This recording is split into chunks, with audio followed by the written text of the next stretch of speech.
Salamat, O Diyos, dahil kayo'y Diyos na mabuti sa amin.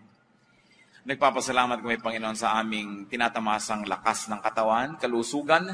Salamat sapagkat kami ay binibigyan mo ng kakayahan na makagawa ng maraming bagay. Salamat sa maraming mga opportunities, O God, to enjoy life, to have happiness, and even to have pleasures in this life that are not against your will, O God. Salamat po sapagkat binibigyan nyo kami ng mga ideya, mga inspirasyon, karunungan, husay. Napakarami namin dami ipagpasalamat sa iyo, O Diyos. Salamat po sa kaligtasan ng aming kaluluwa. Salamat po sa pag-iingat niyo sa amin laban sa masasamang tao at masasamang espiritu. Pagpalain mo ang bawat salita na nagmumula sa Biblia, Panginoon, na aming pagbubulay-bulayan. Paramihin mo ang hiwaga at kapangyarihan nito sa aming buhay, maging lakas ng aming espiritu at maging ng aming lupang katawan. So, Father, may you give us wisdom to put into practice your wisdom that we will hear. Be the speaker. We are confident that you hear this prayer as we ask in the name of Jesus Christ, our Lord, our Savior, and our friend. Ang buhay po na ito, napakaraming dapat gawin. Napakaraming dapat na tungkulin na magampanan. Napakaraming dapat na sakripisyong dapat harapin. At marami rin mga kasiyahan na dapat malasap. There is so much to do and enjoy in this life. Therefore, life is meant to be long. At least it should be long enough to do many nice and wonderful and great things. Sabi po sa Psalm 90 verse 10, a normal life is about 70 years.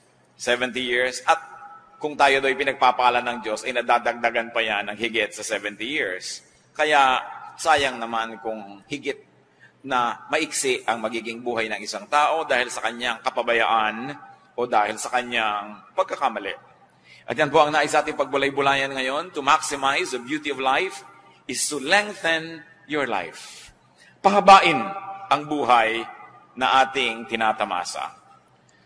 How can you have a long life? How can we lengthen our life?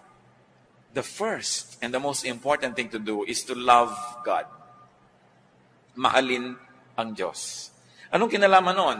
Psalm 91, verses 14 to 16, because He loves me, says the Lord, I will rescue Him.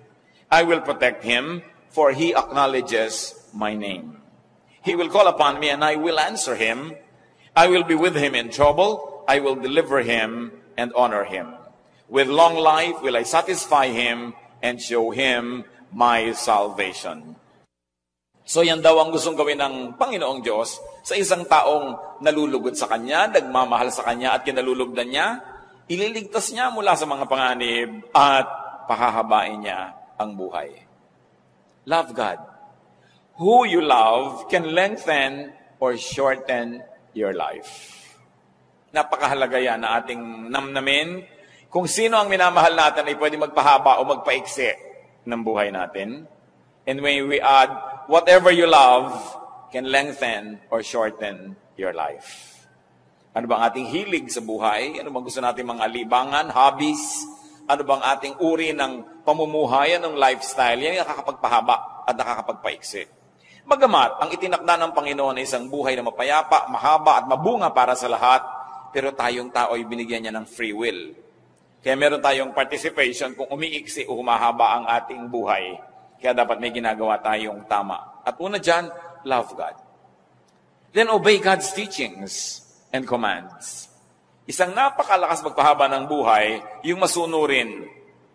Nakita niyo po yung pag-inom ng gamot, kung sinusunod ninyo yung dosage, humahaba ang buhay niyo. Pero huwag niyong sundin yan, katulad ng isang totoong kwento na nangyari sa Pampanga. Isang ina, sabi ng doktor, bilhin niyo po ang lahat ng gamot na ito at ipainom niyo lahat sa anak niyo. Kasi alam ng mga doktor, yung habit ng iba ay pag medyo gumaling-galing na, titigilan ng pag-inom ng gamot. Binili nga ng masunuring ina at ipinainom ng lahat, sabay-sabay. Namatay ang bata. Totoong kwento. Hindi sumunod sa instruction ng doktor. Kung tayo susunod sa instruction ng doktor ng mga doktor, sa kanyang ipinagagawa sa atin kung anong dapat ginagawa, kailan, anong hindi dapat ginagawa, di hahaba ang ating buhay. Bakit? Siyang nakakakilala ng ating katawan, ng ating espiritu, ng ating emosyon. Kaya pag sinusunod natin siya, parang sumunod kayo sa manufacturer's instruction, how to use a certain product. Kung yung kuryente mali, sinaksak mo sa ibang voltahe, sasabog agad yung gamit, patay na siya, tapos na yung buhay niya. Pagka hindi natin ginawa sa tama, masisira agad. Ganon din ang katawan ng tao. Yung may likha sa atin, ang nakaalam ng higit kung ano ang marapat. Deuteronomy 4:40, keep His decrees and commands, which I am giving you today, so that it may go well with you and your children after you, and that you may live long in the land the Lord your God gives you for all time. So ang pagsunod daw sa kautosan ng Diyos ay nangangahulugan ng pagpapahaba ng buhay ng tao. Kaya pati po ang pagpapahinga, iniutos ng Diyos. 6 days you shall labor and do all your work, and on the 7th day you shall rest. Utos yan ng Panginoon. Yung iba sobrang sipag, hindi na nagpapahinga. Akala nyo natutuwa ang Diyos? No. Dahil pag sobrang sipag ka at di ka nagpapahinga, you are disobeying God. That's disobedience. Kahit pa sabihin mo dahil sa kadakilaan, dahil sa kasipagan, pero alam ng Panginoon ang limit na kayang dalhin ng katawan ng tao sapagkat siya ang lumikha. And God remembers that we are dust. That's why it is important to be obedient. Pag sinasabi ng Diyos na huwag ka na magalit, magpatawad ka, akala nyo ba pinapalugi tayo ng Diyos pag sinasabing magpatawad ka? Kasi pag hindi ka nagpapatawad, ikaw ang nagdadala ng lahat ng bigat ng mundo, ikaw ang nagagalit, tumataas ang presyon ng iyong dugo, bumibilis ang pintig ng iyong puso, pati ang pulso mo bumibilis, nawawalan ka ng ganang kumain, hindi mabuti para sa iyo. Kaya sabi niya, ipatawad mo na. Paano po kung hindi naman humihingi ng tawad? Di lalo namang dapat mong patawarin dahil alam ka namang dahil hindi siya humihingi, ikaw to nalugi. Kailangan magkusa ka na. Kaya pag sasabi niya, huwag kang mag-inggitin, huwag kang magselos, huwag kang magalit, mabuti lahat sa katawan ng tao yan. Kaya ang sumusunod sa Panginoon, nagkakaroon agad ng advantage over the others. Meron na tayo agad na pampahaba ng buhay. God's words, ang salita ng Panginoon ay manual. It's a manual to life. It's a manual in life. And it's important to respect the wishes and the design of God, our Maker. How to have a long life? Please God. With what you ask for. Katulad ni Solomon. Sabi ng Panginoong Diyos, o sige, gagawin kitang hari, kahit anong hilingin mo, ibibigay ko sa iyo para magkaroon ka ng lakas para maging hari. Ano ba yun? 1 Kings 3:11-14. So God said to Solomon, since you have asked for this, and not for long life or wealth for yourself, nor have asked for the death of your enemies, but for discernment in administering justice, I will do what you have asked. I will give you a wise and discerning heart so that there will never have been anyone like you, nor will there ever be. Moreover, I will give you what you have not asked for, both riches and honor, so that in your lifetime you will have no equal among kings. And if you walk in my ways, and obey my statute and commands, as David your father did, I will give you a long life. Natuwa ang Diyos dahil humingi sa Solomon ng wisdom instead of kung ano-ano. At sabi niya, nakakatuwa ang hiningi mo, maganda. So pati hindi mo hiningi, ibibigay ko na rin sa iyo dahil natutuwa ako sa iyo.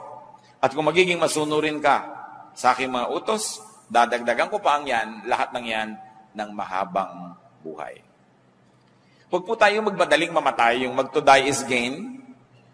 No? Nung sinabi ni Paul yun, matanda na siya. No? Hindi naman siya teenager na sinasabi niya, to die is gain. Matanda na rin, talagang pwede na gumraduate. No?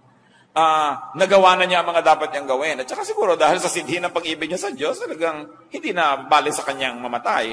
Pero life is the primary duty of life. Nilikha tayo ng Diyos, hindi para asamin na mamatay tayo at pumunta sa langit. Nilikha ng Diyos ang buhay, ipinagkatiwala sa tao para kanyang ingatan at ipamuhay ng lubos at ganap. At kung natapos na yon, next chapter, heaven naman. Pero heaven can wait. Hindi mo kailangang apurahin yan. Kasi may ipinagagawa ang tao. Sabi, we were created in Christ Jesus to do good works. So isa itinakdang panahon ng Diyos sa buhay ng tao, meron siyang dapat ma-accomplish. Kaya hindi niya dapat asamin na gumraduate agad dahil meron siyang pwedeng magawa na dito lang sa lupa pwedeng gawin at hindi na sa kabilang buhay. So Proverbs 2:16, long life is her right hand, meaning wisdom's right hand. In her left hand are riches and honor. So ito ang kalooban ng Diyos sa tao. Long life, riches, honor. Hindi short life, hindi poverty, hindi dishonor. Akala ng iba, pag naghihirap sila, ikinalulugod ng Diyos. Gusto ng Diyos maayos ang buhay. Kaya nga itinuturo niya, 6 days you shall work. Pagka naman 6 days ka talaga nag-work, Bakit ka magugutom kung 6 days ka na nag-work? Isasabihin nyo, bakit po ako 7 days na nag-work, gutom pa rin? Siguro marami kang pakain. No? Maraming hindi nag-work sa'yo umaasa. So, kung ang lahat gagawin ang inuutos ng Diyos, wala dapat nagugutom na tao. Pwedeng hindi kayo maman, pero hindi pwede maging mahirap. Kung ikaw lang nagtatrabaho, tapos wala kang pasanin sa buhay, hindi isang katerbang mga kapatid mo, mga kamag-anak, mag-aasawa ng maaga, pati gatas ng anak niya, iaasa sa'yo, talagang kahit 8 days a week, kulang sa'yo. Why? Because the others are not obeying God. Ang utos, the 6 days you shall labor, inutos yan sa lahat. Hindi lang doon sa mangilan-ngilan ng miyembro ng ating pamilya. Kaya nagkakaroon ng sobrang paghihirap dahil ang daming umaasa sa kaisa-isang masipag o nagtatrabaho. Pero ang kalooban ng Diyos, riches, honor, wisdom. Kaya merong mahirap kalooban po ng Diyos. O hindi ka nilikha ng Diyos para sadistahin at kawawain. Inilikha ng Diyos ang napakaraming papaya para ma-afford ng lahat na magkaroon. Ba't hindi nakakakain yung iba? Kasi nga may inequity. May inequality in terms not only of wealth distribution but also in distribution of labor. No? Pero ang lahat ng yan, napakaraming pagkain ng mundo, maraming nasasayang lang nga eh. Hindi nilikhaan ng Diyos ang tao para mahirapan. Ecclesiastes 2:26, to the man who pleases Him, God gives wisdom, knowledge, and happiness. So ang buhay din para maging masaya tayo. Huwag kayong mag-guilty. No, kung mo kayo religious, dapat malungkot. But to the sinner, He gives the task of gathering and storing up wealth to hand it over to the one who pleases God. You want to have a good life? Unahin ninyo, please God. Pag natutuwa sa inyo ang Diyos, sinong pwedeng pumigil sa Kanya na pagpalain kayo? Sino? Sagot siyempre, wala. Ngayon, kung hindi natutuwa sa inyo ang Diyos, sinong pwedeng pumilit sa Kanya na pagpalain kayo? Wala rin. So dapat ang ating layunin to please God. Because with God, nothing is impossible. Pag inuuna natin na siya ibigyan ng kasiyahan, mano ba naman nabigyan niya tayo ng mga bonus sa buhay? Na siya rin naman ang may kagustuhan na tamasahin natin. God doesn't have to be convinced to be good because God is good. Naturally good. Hindi natin kailangan na ang Diyos ay himukin na bigyan tayo ng pagkain sapagkat nilikha niya ang lahat para kainin ng tao. Hindi niya kailangan nating himukin ang Diyos na gawan tayo ng mabuti dahil ang Diyos ay mabuti.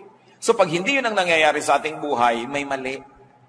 May mali sa formula ng ating pamumuhay, ng ating lifestyle, o kaya sa lifestyle ng mga taong sobrang lapit sa atin, na kahit anong pagtatama na ginagawa natin sa ating buhay, minamali nilang pilit, nadadamay tayo. Siyempre, damay-damay.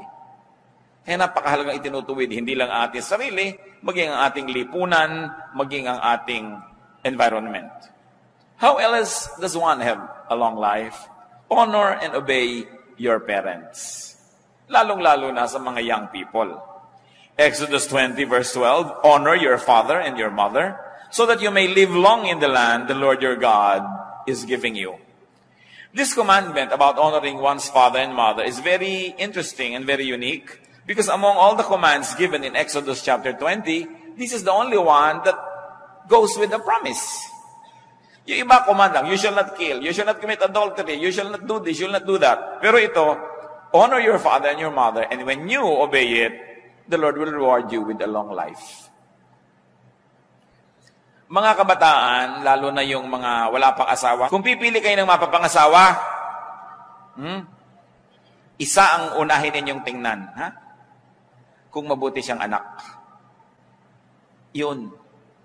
Hindi kung 36, 26, 36, dahil after 10 years, 36, 36, 36 na yan. Baka 42, 42, 42 pa. Napakadaling mawala ng ganda. Kahit marunong, nabagok lang yan na amnesia, wala na rin niyang alam. No? Pero ang pinangakuan ng Diyos, yung mabuti sa magulang, yun ang pinangakuan niya ng pagpapala. Gusto niya na magiging matahimik na buhay, magiging magandang ama o ina ng inyong magiging anak, tingnan niyo muna kung mabuting anak. Kung pabalang-balang sumagot sa magulang niya, tapos pagkakaharap ka, akala mo bulaklak na hindi makalabit, naku, arte lang yan. Kung ang sariling magulang na pinagmulan niya ay kanyang susuwailin at di niya gagawa ng mabuti, makakaasa ka ba na magiging mabuti sa iyo yan? Titingnan ninyo kung mabuting anak. Yun ang una ninyong titingnan. Kasi may pangako ang Diyos sa mga mabubuting anak. At madadamay kayo doon. Kung siya hindi mabuti, damay kayo. Kung siya mabuti, kasali rin kayo sa pagpapala dahil magiging kabiyak niya sa buhay. Ephesians 6:2-3, honor your father and mother, which is the first commandment with a promise, that it may go well with you and that you may enjoy long life on the earth. Bakit nakakapagpahaba ng buhay ang masunurin sa magulang? Dahil sino ba namang magulang magsasabing, anak, eto, mag-smoke ka na. No? O ito, maglasing ka na, anak. Ito, drugs, ibinili kita. Huwag kang pumasok, umabsent ka, magpuyat ka. Sumali ka sa mga dangerous games, anak. Maganda yan. Di ba? Magpagabi ka hanggang kagabi-gabihan na sa kalsada. Sinong magulang ang magsasabi niyan? Di ba ang magulang lalo kang inilalayo sa panganib? Kaya pag masunurin ka, 1/2 na ng panganib natanggal sa buhay mo. Dahil sino bang magulang ang magsusuong sa'yo sa panganib, liban na lang meron siyang mental illness. So, sumusunod ka pa lang, practically speaking, lumalayo ka na sa maraming gulo. Meron pang hindi lang practical. Yung beyond practical, yung natuwaan Diyos sa'yo. Kaya lalo kang pinagpapala. Parental teaching is next to God's Word in sincerity, in concern, and in wisdom. Ang tunay na matalinong anak, susunod sa magulang. At kung nalilito siya, kalooban niya o kalooban ng magulang, dahil bata pa siya, pagtiwalaan niya ang kalooban ng magulang. Liban nilang certified talaga ng National Mental Hospital na yung nanay mo hindi pwedeng magpasya. Ano? Pero mga young people, pag nalilito kayo, obey your parents. Lalo may track record sila na tunay naman nagmamahal sa inyo kasi wala yung gugustuhin na masama para sa inyo. You want a long life, avoid dishonest gain. Iwasang manggancho at mang 1, 2, 3 ng kapwa dahil nagagalit ang Diyos sa mga nang lalamang. Deuteronomy 25:15-16, you must have accurate and honest weights and measures so that you may live long in the land the Lord your God is giving you. For the Lord your God detests anyone who does these things, anyone who deals dishonestly. So, ang unang ipinapakita ditong halimbawa, yung mga nagtitinda sa palengke, o kaya ay namimili ng mga produkto na kailangan timbangin o sukatin, sabi, gusto nyo humaba ang buhay nyo, kailangan patas ang inyong mga timbangan, hindi may mga daya, no? Ang inyong mga pagsukat, tama, sapagkat makadaya man kayo ng tao, hindi nyo naman kayang dayain ng Diyos na nakamata sa lahat ng transaksyon. Sabi niya, binibigyan niya na mahabang buhay yung nakakalugdan niya. Gusto niyong humaba ang buhay niyo, huwag kayong mandaya ng kapwa. Sasabihin niyo, bakit yung isa namin nakakilala ang daya-daya, humaba ang buhay?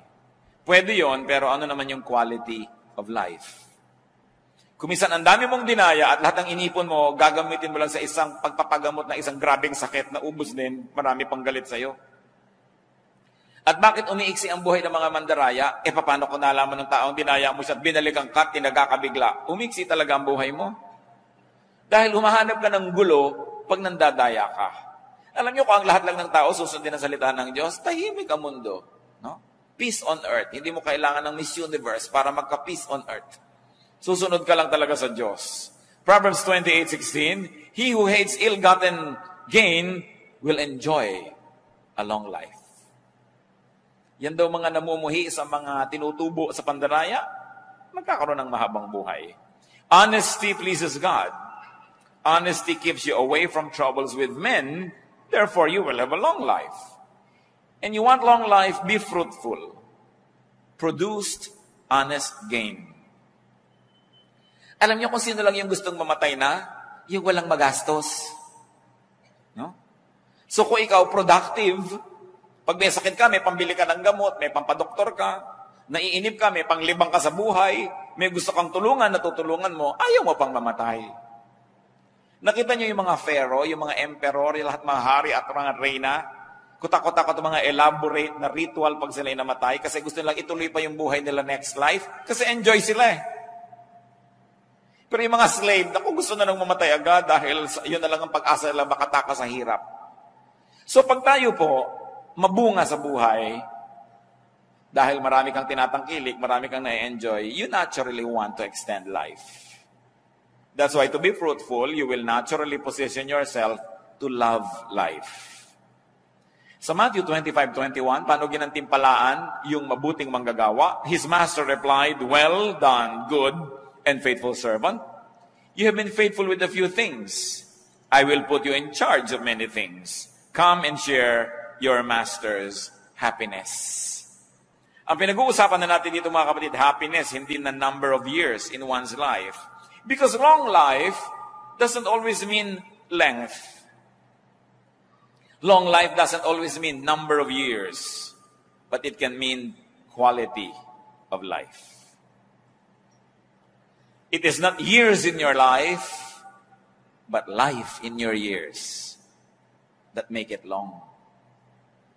So kung masarap ang buhay mo, high quality ang buhay mo, daig mo pa ang nagkaroon ng mahabang buhay, kahit hindi yun masyadong mahaba. Kasi nalasap mo ang dapat malasap, naabot mo ang dapat abutin, naakyat mo ang dapat akyatin, nakain mo ang dapat kainin, natikman mo ang dapat tikman, you have lived a full life. And of course, the fruitful person will naturally enjoy a higher quality of life. So tayong mga anak ng Diyos, huwag kayong makontentong basta buhay. Kailangan namumunga.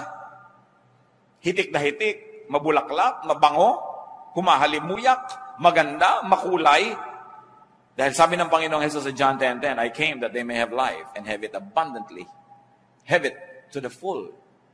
A great, wonderful, and beautiful life. You want a long life? Live peaceably. Live peacefully. Titus 3:2 remind the people to be peaceable. Huwag palaaway. Gaano karaming tao ang palaaway na agad-agad na putol ang buhay. Interrupted ang life nila because they cross paths with another equally troublesome person. Nag-contest sila, namatay sila pareho o isa ang namatay. Yung mga mainitin ng ulo, hindi marunong magbigay sa kapwa, lagi nang nagagalit, naghahari-harian, naghahanap ito na umiksi ang kanyang buhay. It's important to clear and unclutter your mind, to unburden and rest your mind, to have a long life.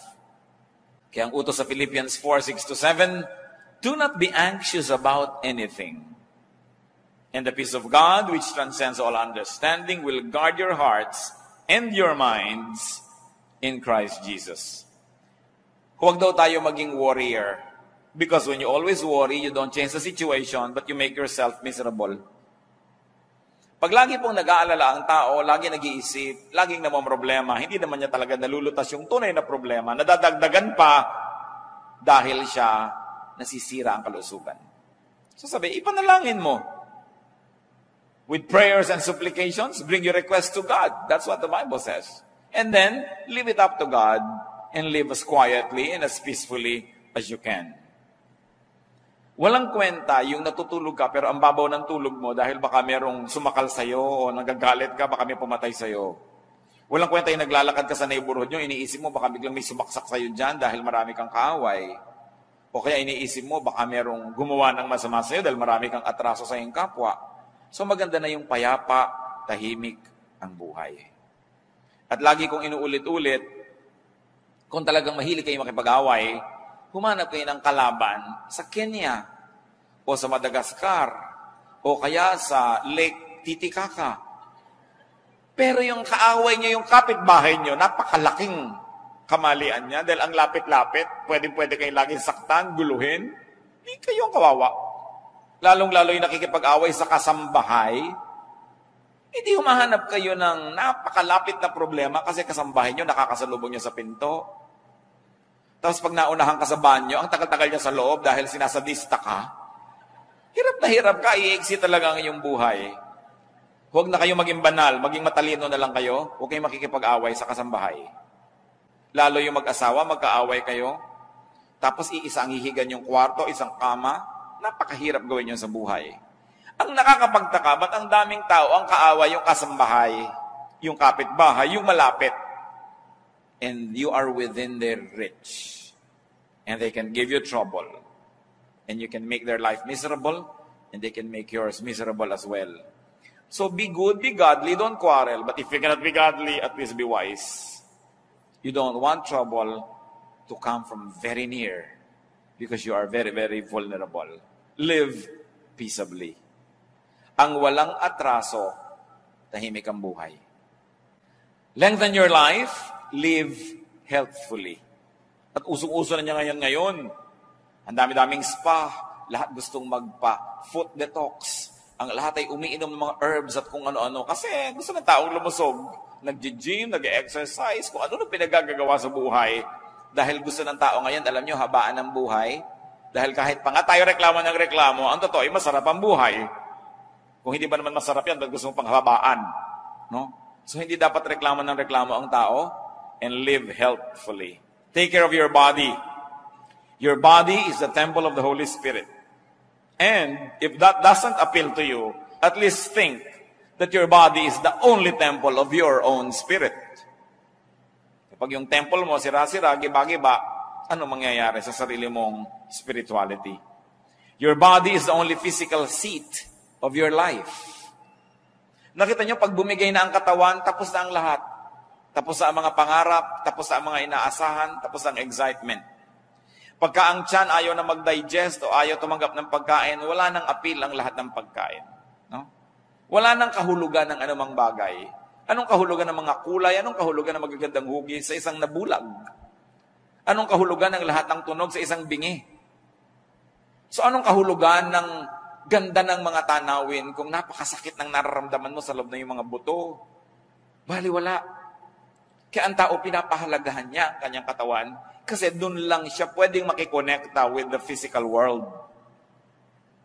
Your spirit cannot connect with the physical world. It has to be your stomach, your eyes, your ears, your skin. They are the only ones created and equipped by God to perceive, to understand, and to interact with the natural world. So kailangan inaalagaan mo yung katawan. Isa dyan, napakasimpleng remedyo mga kapatid. Drink lots of water. Water is life. Kaya nga pati ang Panginoong Hesus tinawag na, I am the living water. Ganun ang kahulugan ng tubig sa buhay. Pati si Elijah, isang propeta na gusto nang mamatay dahil napagod sobra. 1 Kings 19:6, he looked around and there by his head was a jar of water. He drank. And you know what happened after he slept? He became strong again. He got revived. Napakahalaga ng tubig. And most people, at least 85% of people, are dehydrated. We don't drink enough water. No? Ang dami nating ipinapawis, ang dami nating ine-excrete na mga liquids, but very few people really drink enough water. Si Daniel, no, at ang kanyang mga kaibigan na Shadrach, Meshach, and Abednego, sila yung mga royal boys sa Judah, sa Israel, pero nung sila yung naging mga bihag sa kaharian ni Nebuchadnezzar, pinapakain sila ng king's food, pinapainom ng king's wine, they refused. Sila, ayaw namin kumain ng mga matataba na pagkain na yan, yung mga masasarap na pagkain ng hari at uminom ng kanyang mga alak. Pakainin niyo lang kami ng gulay at painumin kami ng tubig. Sabi nung nagbabantay sa kanila, dahil mga prinsipe naman sila, mahalaga rin sila. Aba, mapapahamak ako pagka nakita kayo ng hina. Pakainin niyo lang kami ng gulay at painumin ng tubig 10 days, then test our strength. Pagka hindi nyo kami nakitang malakas, edi sige, kakainin na namin pinapakain nyo. At sinubok nga yun at nakita sila higit na malakas. Kaya doon sa kumakain ng karami-raming rich foods and rich drinks. Daniel 1:12, please test your servant for 10 days.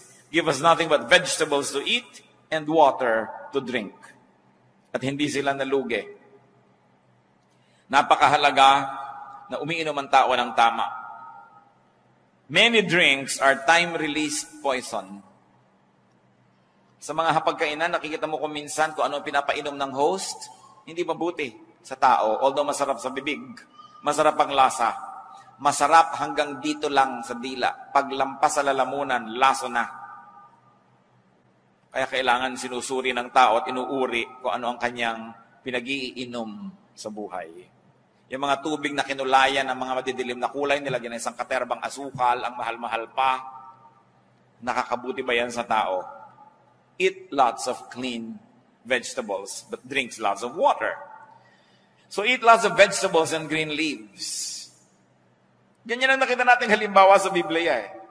Ang Panginoong Diyos, nung nilikha niya si Adan at si Eva, at tinuruan niya ng kung anong pwedeng kainin, anong sabi niya? All the fruits here you may eat. Right? Except one. So ang tunay na original na kagustuhan ng Diyos sa kainin ng tao, bungang kahoy.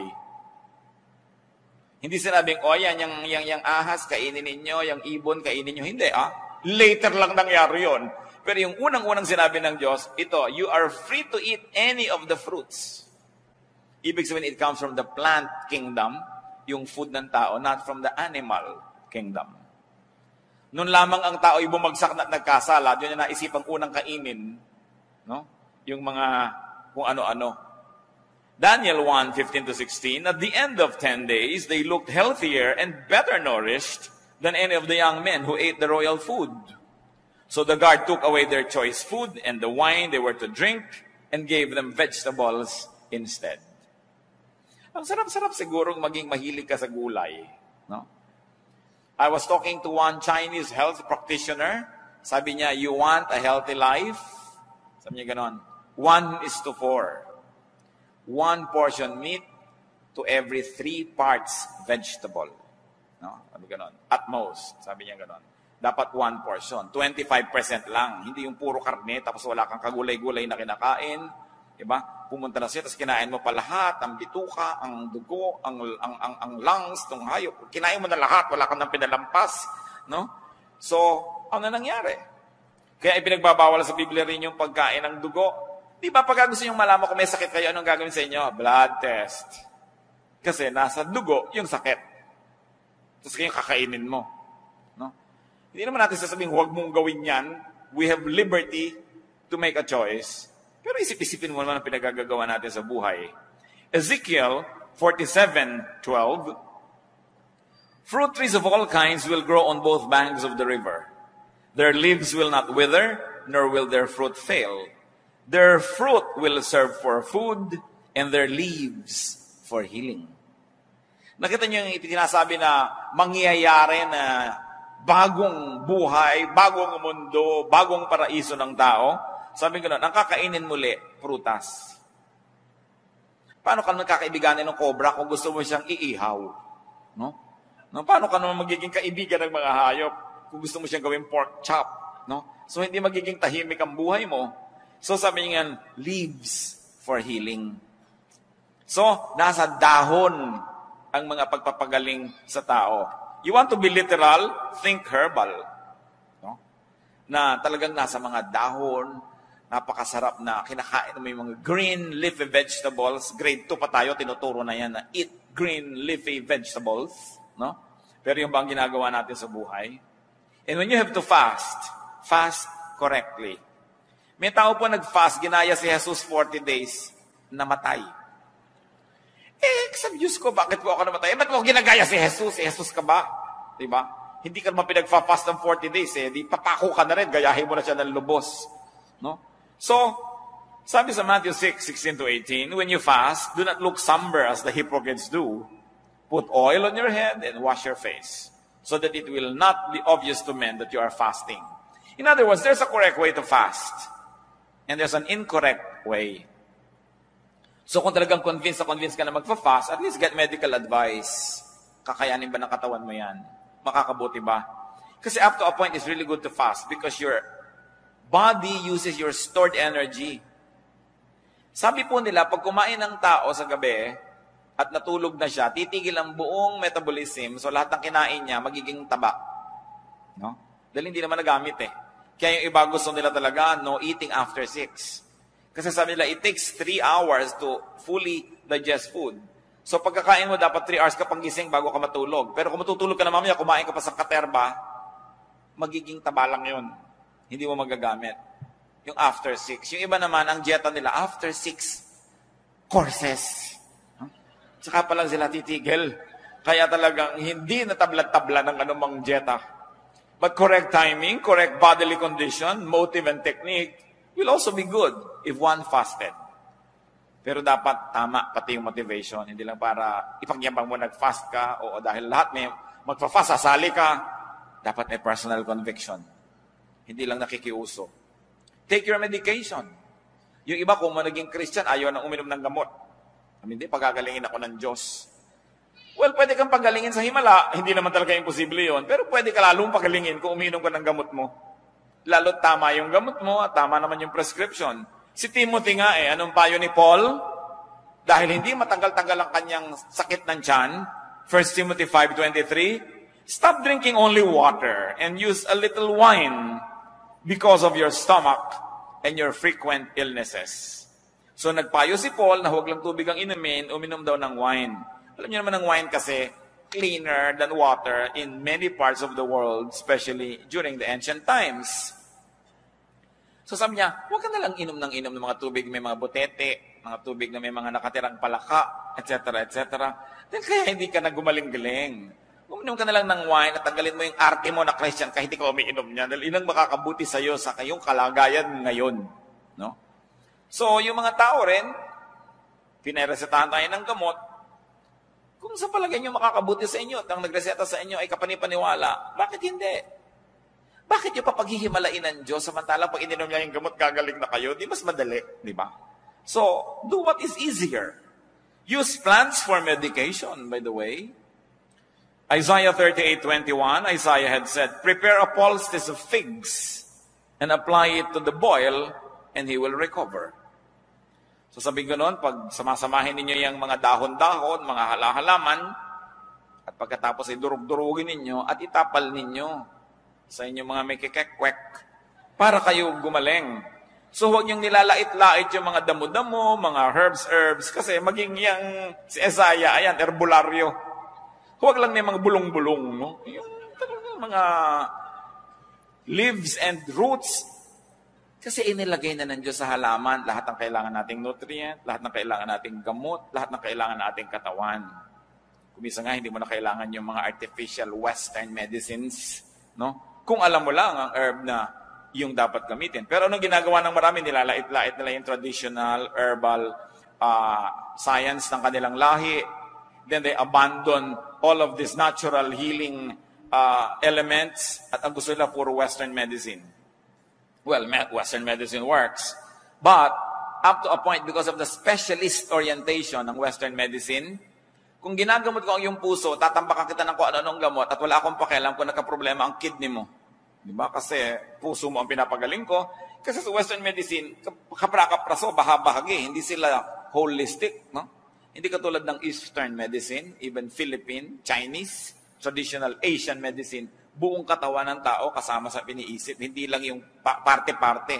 Kaya ang masama kumisan, pag sobra kang dependent sa Western medicine, gumaling nga yung original sakit mo, pero may komplikasyon sa ibang bahagi. No? Kasi, para kang may ipis sa noo, binaril yung ipis, patay ang ipis, butas ang noo mo.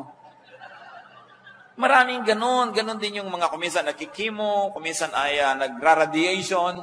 Yung original complaint, nalulutas for a while, pero may ibang komplikasyon na nangyayari sa iyong katawan. Kaya dapat nag-iisip na rin ang tao, alin ba ang mabuti. Sapagkat hindi natin kailangan umalis sa Biblia para maghanap ng ganito mga halimbawa. Kitang-kita natin, pati ang kanilang pagpapalakas sa kanilang katawan. So do not belittle herbology, do not belittle the traditional use of herbs, except that it must be done in the right way, and of course, in a hygienic procedure. Live healthfully, have enough rest and sleep. Tulad po ng binanggit natin kanina. May hangganan ang kaya ng katawan ng tao. At ang taong maka-Diyos, igagalang niya yung hangganan na yon. Don't burn your candle at both ends. Kailangan, meron talagang pahinga. 1 Kings 19:45, referring to Elijah, he came to a broom tree, sat down under it, and prayed that he might die. I have had enough, Lord, he said, take my life. I'm no better than my ancestors. Then he lay down under the tree and fell asleep. Sa bigat ng mga problema na dumating sa buhay ni Elijah, maging siya na napakadakilang propeta ay ginusto ng mamatay. Pero nung siya ay nakapamahinga, nakainom ng tubig, nakakain ng konting tinapay, na iba ang kanyang orientasyon, lumakas ang katawan at gusto na naman niyang mabuhay. Hindi ko alam kung may kasama tayo dito na kumisan gusto na mamatay. Pero nawa, wala. Pero kung meron, baguhin niyo lang chemistry ng blood niyo, maiiba yan. Ibahin niyo lang. Kumain kayo ng halo-halo. No? Magngat-ngat kayo ng panotsa. Kumain kayo ng pulot. Eat anything that gives you energy.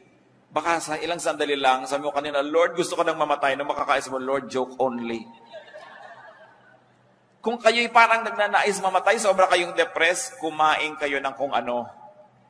Kailangang baguhin nyo ang chemistry na inyong blood dahil maiiba ang andar na inyong utak. Importante yon. So kung meron sa inyo, tandaan nyo yan. Ano? Kung ano man yon, lalo yung gusto nyong kainin, kainin ninyo. Halimbawa, baling tumaba na kayo ng konti, isang araw lang naman, isang kain. Pero, when you are depressed, remember this. If you're going to remember this whole night, remember this only for this one thing. If you're depressed, change your body chemistry. Change it. Immediately eat something that you probably haven't eaten in a long time. Kahit ayaw ng katawan mo, kainin mo siya. Pag naiba ang body chemistry, maiba ang takbo ng iyong utak. Take it from Elijah. And rest. Kailangan ng pahinga. Long life means happiness. But remember this, happiness can also mean long life. Lengthen your life with happiness. Maraming problema ang mundo. Bakit kayo laging nanonood ng dramang malungkot? Bakit? Tigilan ninyo ang panonood ng malulungkot na drama. Dahil pinapalungkot lang kayo. Bakit kayo magpapalungkot ng sarili? Bakit hindi kayo magbaril sa sarili? Mas mabilis. Kita nyo ang Pilipinas, kaya ang dami-dami sa buhay na gulo, away-away ng mga kamag-anak, mga aliliit na bagay, awayan sa churches. Kasi pinagpapanood ng drama, sampalan ng sampalan, awayan ng awayan. Iisa lang naman ang formula, hindi niya anak ito, yun ang anak talaga, mamaya isa lang nakakaalam, papahabain yung kwento, nagpapaulol naman kayo sa mga kwentong ito. It's a waste of time. No? Walang mabuting maidudulot sa ating lipunan ng panonood ng mga ganyang drama. No? At pakikinig na sari-saling drama. At kung kayo naman mahilig lang manood ng horror, lalo na. Yung natatakot kayo, kinakabahan kayo, napapatili pa kayo, at nagbayad pa kayo, ha? Tapos pupunta sa church para maipanalangin, makakita ng magagandang bagay, umawit, at makarinig ng sermon, tapos pagdaan ng basket, hindi nakikita. Pero nagbabayad para manood ng horror, nagbabayad yan doon sa mga sasakyan na pinaghahampasan ng katawan nila sa hangin, yung mga hilong-hilo kapag baba mo, nagbabayad. Ang mga tao talaga, ba't di gamitin ang utak? So, huwag kayo nagsasasakay sa mga ganon. Kailangan ko pa magpupunta rito para sabihin sa inyo yun? Huwag kang manood ng horror dahil natatakot ka. Huwag kang manood ng drama dahil nalulungkot ka. Maiksi ang buhay, kontian nyo yung lugar para sa lungkot. Kasi kahit hindi kayo umimbento ng lungkot, kusayang darating sa mga tamang panahon. Mamamatayin tayo ng kamag-anak. So huwag na kayong umiiyak dahil may namamatay sa TV na drama. No? Dahil buhay na buhay pa yung artista doon at nagsha-shopping na sa kinita niya, kayo naman lungkot na lungkot pa. There will be enough people around us who will die. So don't grieve artificially for this kind of deaths that are fictitious. No? Huwag niyong galitin ang sarili niyo dahil napakasama nung kontrabida, galit na galit kayo. Ang dami nang nakakagalit talaga sa totoong buhay. Dinadagdagan niyo pa. Kung ako talaga, ipagbabawal ko ang ganyang mga drama-drama. No? Hindi mabuti sa ating lipunan. Malungkot na lang siyempre sa mga artist at producer.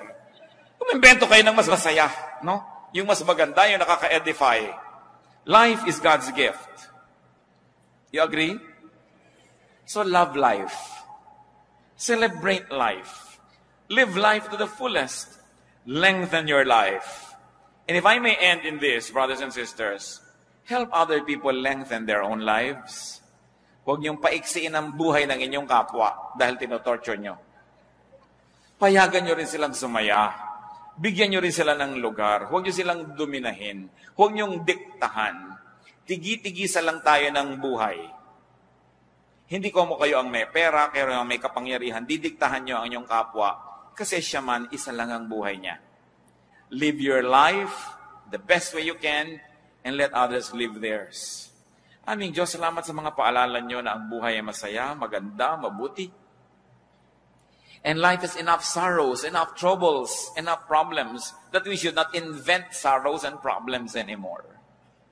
Turuan nyo kami, Lord, to be selective. Kung anong pinapanood, anong pinapakinggan, anong dinidinig, ano ang pinag-uubusan namin ng lakas. Nang ang maiksing panahon dito sa lupa, ay matamasa namin ang lahat ng dapat tamasahin, magawa ang lahat ng misyong ipinagagawa mo. walang maaksaya. Psalm 90 verse 12 says, teach us to number our days. So Lord, teach us to number our days. To be thankful for every day. To be thankful, O Lord, for work and for rest. At nang sa ganun, Panginoon, ang buhay namin, huwag naming kabagutan, huwag naming pagsawaan, at lalo namang huwag naming gustuhin wakasan. Isang malaking kataksilan sa inyo na nagbigay ng buhay, na aksayahin namin ang buhay na ito. Teach us, O Lord. Matuto kami na maghanap buhay.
Buhay doon sa talagang kung saan kami mag-enjoy.